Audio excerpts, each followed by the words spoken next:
V prvním ročníku na střední škole jsem dostal učitele fyziky, co věřil na placetou zemi. Z nějakého důvodu mi to přišlo absurdně vtipné, ale přesto mě zajímalo, co je příčinou. Jak to mohl myslet vážně? Učitel fyziky, co nevěří poznatku moderní fyziky? Na jeho obranu většina velkých myslitelů šla proti davu a ten je měl za idioty. Oni však změnili svět. Slyšíme příběhy Koperníka, Galilea, Newtona, Einsteina a říkáme si, že je přece taky považovali za blázny, dokud svět nevyvedli z omylu. Ano, na jednoho Newtona ale vyjde milion idiotů, jejichž slavné příběhy už bohužel neslyšíme. Žádná nákaza neexistuje, která je jako bacil nebo vir ve vzduchu, kterou bychom mohli od někoho chytnout. To je velmi důležitá informace. My nejsme schopni se nakazit od někoho nějakou nemocí. Protože každá nemoc, která je, tak je v podstatě toxikace našeho organismu. Co je ale zajímavé, je, že to nikdy není jen placatá země. Vždy je to balíček velice výjimečného myšlení. Pojďme si rozebrat další poznatky ze středoškolské fyziky. Za prvé, vláda je zlá. Zřejmě vždy. Za druhé, Einstein je zlý. Tesla je nejlepší. Tesla je ale skutečně nejlepší. Za třetí, COVID je... Doplňte si sami. Za čtvrté, 5G ovládá vaše myšlení. Závist na frekvencích telefonu. Co?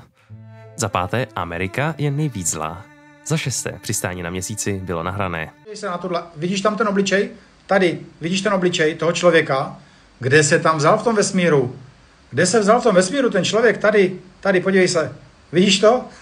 Za sedmé, mimozemšťané existují. Za osmé, letadla za sebou zanechávají chemtrails. Za deváté, Čína má neviditelné pláště. Ne, je to jenom green screen. Za desáté, zlatý socialismus měl lepší elektrická auta než Elon Musk. Ne, že bych zpochybňoval všechna tvrzení, ale musíte uznat, že jsou, řekněme, atypická. Zvláštní, že to nikdy není jen jedna věc. Ale proč?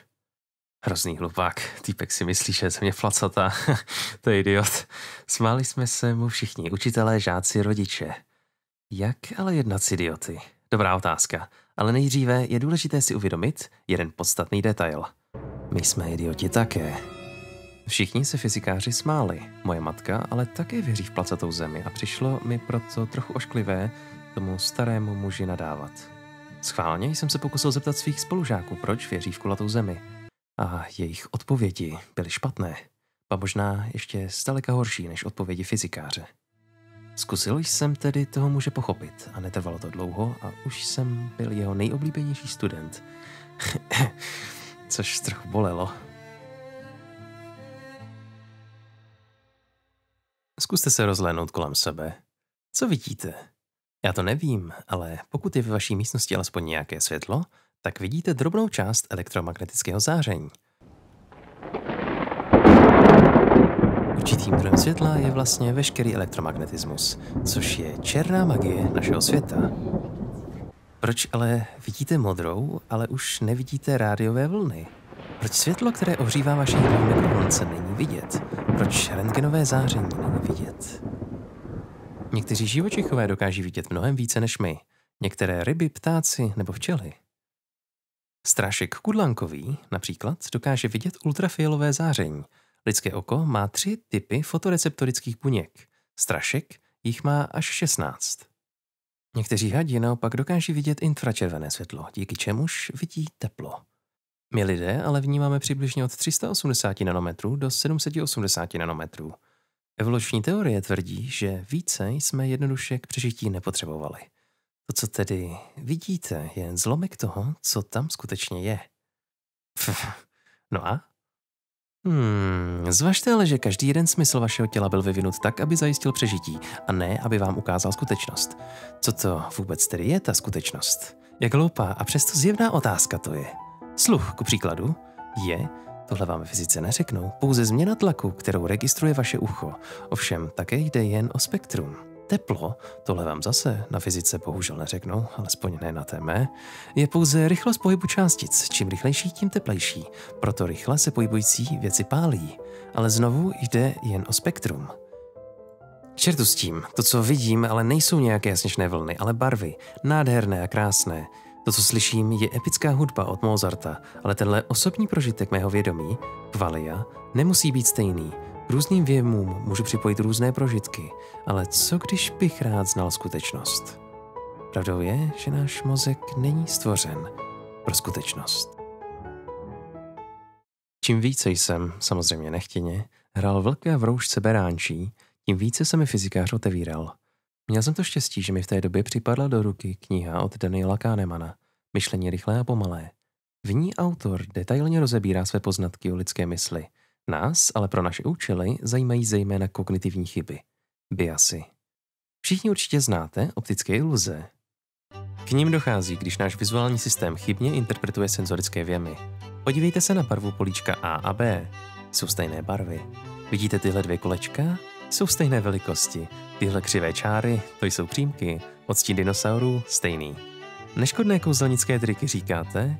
A co tohle? Zakryjte si pravé oko a podívejte se na křížek vpravo. Soustřeďte se na něj a upravujte vzdálenost vaší hlavy od zařízení. V určitém momentu kolečko vlevo zmizí. Tahle banalita má na svědomí odhadem každou třetí dopravní autonehodu. Jen v amerických státech se jedná o 800 000 případů ročně. Důvod, proč máte do zrcátka radši kouknout dvakrát, je ten, že nebohého cyklistu jednoduše váš zrak nemusí zaregistrovat. Občas nezaregistruje i rychle se přibližující nákladák v levém pruhu. To už jsme si ale ostatně říkali, že naše smysly jednoduše neumí zpracovávat pravdu. Kdyby jen oni.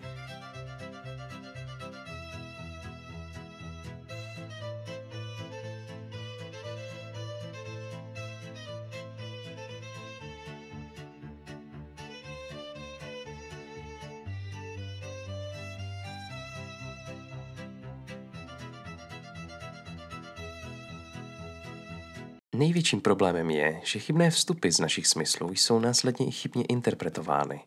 Kdyby tiskárna byla ta část informací, již nám v hlavě přináší obrázky světa, tak by proces vypadal následovně.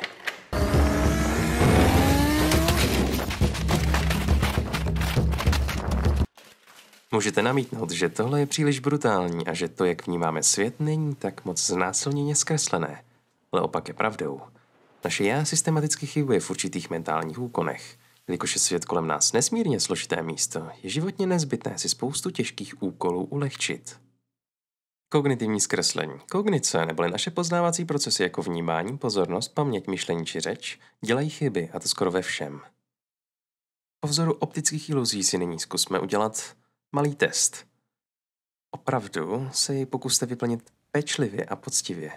Bude to velice důležité pro prokázání mých argumentů. Pálka a míček. Pálka a míček stojí dohromady 110 korun. Pálka stojí o 100 korun více než míček. Kolik stojí míček? Nyní si pauzněte video. Kdybyste to měli udělat jen jednou, tak je to právě teď. A zkuste na otázku odpovědět.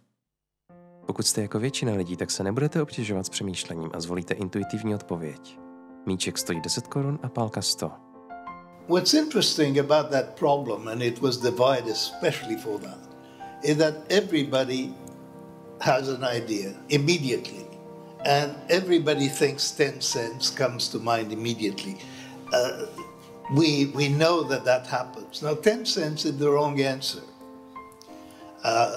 5 cents is the correct answer. If it were 10 cents, then the bat would be $1.10 and the total would be $1.20. So it's not right. 10 cents. Now, 50% of Harvard students fail that problem, and they say 10 cents. And what do we know about these people? Well, obviously they could figure out the correct answer if they checked their intuition. But what they do instead is they answer with the thought that comes to mind. And that's what we can learn from that example. It's very common, and it's very common among highly intelligent people. So Harvard, MIT, it's being tried in the best universities in the United States, and that's about the result. About 50% fail. Pan učitel měl ale mnohem větší problémy, které se ale více týkaly dalších chyb v lidském úsudku. Trochu větších a spíše sociologických, ale nejenom. V roce 1954 se skupina nadějných mladých vědců rozhodla připojit do kultu, ve kterém se věřilo, že svět končí a nějací mimozemšťané přiletí zachránit jenom je, vyvolené. Vědci se stejně jako já infiltrovali k těmto ezotericky smýšlejícím lidem. Podstatné pro ně bylo pochopení a objektivní pozorování. Stejně jako oni jsem si nemohl dovolit svého fyzikáře vyplašit. Stačí jediný špatný pohyb a pozorovaný koloušek v lese uteče a už vám nikdy nevyzradí svá tajemství. Ano, to on mi mohl dát 5, ale to já byl myslivec. Konec vtipu. Je důležité mít respekt, zvídavost, pokoru, trpělivost a empatii. Uděláte krok vedle a skončili jste. Jsou jen 2 možnosti. Buď se mýlí on, nebo já. Jestli chcete ovšem znát pravdu, tak musíte postupovat opatrně. Chcete-li zachránit životy. Tady opravdu o životy jde. A taky opravdu. Leon Festinger po slavném pozorování daného kultu vytvořil v psychologii slavný koncept, nazvaný kognitivní disonance. Ten říká, že naše myšlenky musí být koherentní. Co je k sakru koherence? Jde o to, jak moc vaše myšlenky navzájem souhlasí a neprotiřečí si. Jde o to, jak moc jsou souvislé, soudržné a konzistentní. Pokud se objeví protichůdná myšlenka, která nesouhlasí s vašimi dalšími názory, vzniká kognitivní disonance. A to je velmi nepříjemný pocit. Jak se ale kognitivní disonance zbavit? Dle Festingera může člověk udělat 1 či více z následujících věcí. Za prvé, člověk se pokusí změnit názor či chování. Za druhé, pokusí se konfirmačně podpořit konsonanci. Opak disonance je hledání názorů, které jsou naopak koherentní. Za třetí, zapomene na poznatky, jež vyvolaly disonanci. Nebo za čtvrté, pokusí se přesvědčit více lidí na svou stranu. Pan fyzikář jednou nějak uznal nějakou hloupost. Ta mohla vzniknout běžným zkreslením. Ta hloupost, ta prohnilá hloupost, ale vyvolala kognitivní disonanci. A tak začala válka. Země je placatá, Wikipedie tvrdí, že je kulatá, jednou musí vyhrát. Wikipedie lže. Wikipedie lže. Ostatní ale věří ve Wikipedii, jsou to idioti. Ovce. Kdo píše Wikipedii? Vlastně všechny ty propagandy. Nějaký velký zlý. Ano, velký zlý padou. Zlá organizace, démon, který mě klame. Věří mainstreamu. Žiju už v totalitě, je rok 1984. Máme díky Teslovi nekonečný zdroj energie. Ti velcí zlí ale chtějí vydělávat peníze a tak zničí všechnu volnou energii. A chudák pan profesor Jan Rak. Oni mu to podělají, nedovolí mu to, protože chtějí svou obnovitelnou energii ovládat idioty. Ty to, Davide, ty tomu všemu rozumíš. Seděl jsem tehdy s ním během covidu v jedné třídě. A sám, všichni byli na přednášce, ale směli tam jen očkovaní. Mě tedy jako jediného dali do třídy s dalším neočkovaným, a to panem fyzikářem. Oni to jsou ovce, víš? Idioti to jsou, ale ty a já, my jsme chytří lidé. Víš, očkování mi zabilo bratra a dělá se z mrtvých dětí. Ok, dobrá. Nevím, co se stalo jeho bratrovi, ale vím, že jsem jen člověk. Sokrates tvrdil, že ve vědomí vlastní nevědomosti je pravá moudrost. Uvědomil jsem si, že jsem jako kníže Myškin. Idiot. To je ale dobré uvědomění, přátelé. Největším nepřítelem pravdy je totiž slepá víra. Díky panu učiteli jsem se nakonec naučil mnohem víc věcí, než by to svedl kdokoliv jiný. Díky němu jsem si dával pozor na každé jeho slovo, protože jsem věděl, že to může být totální blbost. A přitom jsem si stále dokola připomínal, že i to, co mám v hlavě já, může být totální blbost. Každou hodinu jsem chodil připravený, abych mohl pokládat správně připravené zvídavé otázky. On rád odpovídal a já se rád učil. Naučil mě nejenom výborně znát základní fyzikální poznatky, ale i to, jak je empiricky ověřit.